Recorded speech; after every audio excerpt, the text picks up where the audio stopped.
skills in order to, even get close to a total. We keep harping on that innings because we look at the context of the game so far. It really was significant, the fact that they were able to get to 190. Previous highest score was only 131, batting first. So it tells you what they were with the bat in hand. But it was the middle overs. They didn't slow down that rate.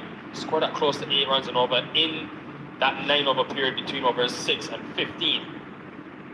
That probably, I think, let them have that momentum going into the last 5. Ford continuing.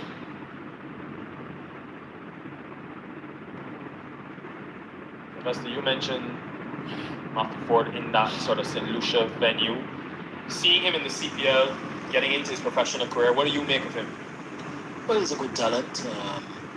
You can see batting-wise, he's a good prospect. He knows his strength, and he waits on the deliveries that he needs to score. And seeing his bowling now, he has good potential. He just need to develop and get more experience. Run out chance, bowler's end. Would have been close. Fielding in the end to back it up. But he played in that CPL and then went to the Lankan Premier League and also did well there. He's played 10 T20s professionally. He's picked up 11 wickets, averaging 13. So he's found a way to not concede a lot of runs and still pick up wickets. Bowling in the power play as well. Don't underestimate that. Well, in his short career, he has gaining a bit of experience at this level here in Antigua. He will be considered as a very, very experienced player at this level. These skills continue to learn, and appreciate all the experience that he has been given.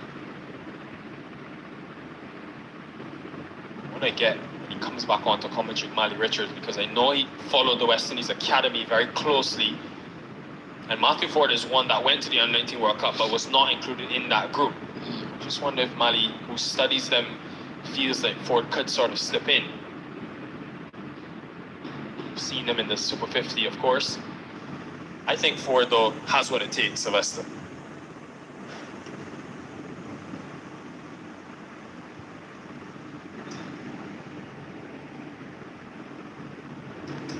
Pace. But just like Ford, you have other players where many people, thought that they should have been in that setting as well. The question is, do you think that they have enough players? When you were choosing players from various territories, is it with one territory may have 4 or 5 players? A lot of players going to get missed out. So you may want to think that they need more players.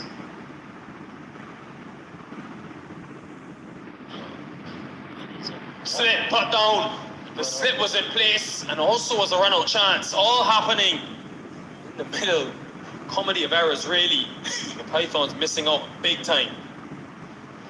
He did well the first time in there, and the ball came right in front of him. But unfortunately, it seems like the ball pushed him back a bit more than who's that? Dimitri. Yeah, Dimitri is a very good slipper. He normally catch wells, but it looked like his weight was at the back, so coming forward was very difficult.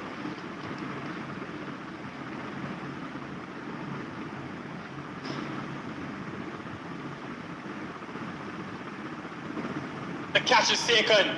So Matthew Ford getting his man. Crucial breakthrough inside the power play. That seems like for a while it was a good shot, but it seemed like he didn't really time it as well. But I thought that was a very good shot, but he seems like his timing was a bit off. And good catch there by Shane Bird. The catching in this season so far from the game that I have seen, especially today, it's been pretty good.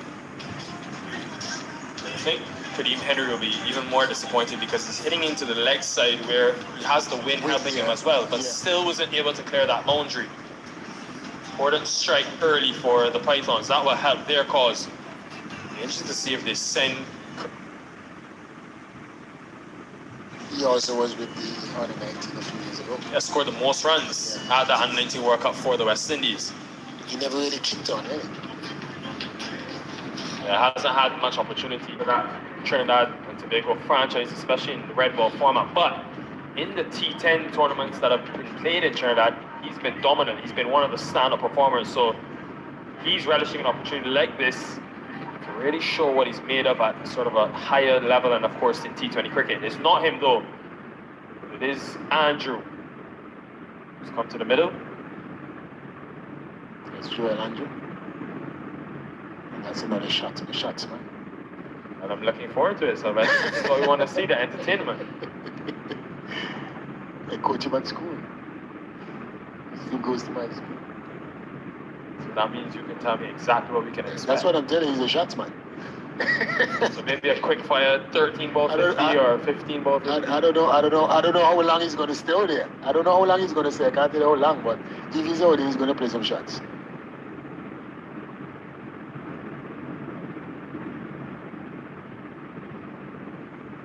Shot. And it still is Marcelin continuing. So same bowler used from both ends for the first 4 overs. Marcelin has transformed himself into a fast bowler. He's known out down these parts as an open batter, wicket keeper. But he has transformed. Also, I think he's in the army now, so maybe that gives him a bit of strength. He's fitter.